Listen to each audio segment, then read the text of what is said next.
আমরা কিন্তু সবসময় মা বাবা, আত্মীয় স্বজন, ফ্যামিলি বা ফ্রেন্ড সার্কেল সবাইকে নিয়ে ম্যাক্সিমাম সময় আমরা কেক কেটে থাকি ঘরোয়াভাবে অনুষ্ঠান করে বা বিশেষ করে অনেক বড় করে অনুষ্ঠান করেও আমরা এভাবে কেক কেটে থাকি। কিন্তু আমার এবার মনে হচ্ছিল পথ শিশু যারা আছে তারা কিন্তু ইচ্ছে করলেও এভাবে একটা কেক খেতে পারে না, বা তাদের বার্থডেতেও তারা এইভাবে একটা কেক খেতে পারে না।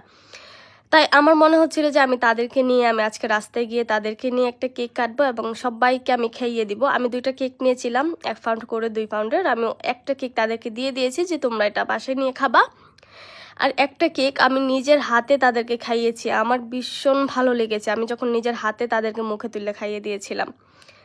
আর প্রত্যেকটা শিশু এত পরিমাণ খুশি ছিল যে আপু কখনো কেউ আমাদেরকে এভাবে নিয়ে কখনো কেক কাটে নাই, জানেন আমাদের অনেক ইচ্ছা থাকলেও আমরা কিন্তু কাটতে পারি না। এই যে আপনি কেকটা আজকে খাওয়াইছেন আমার খুব ভালো লাগছে।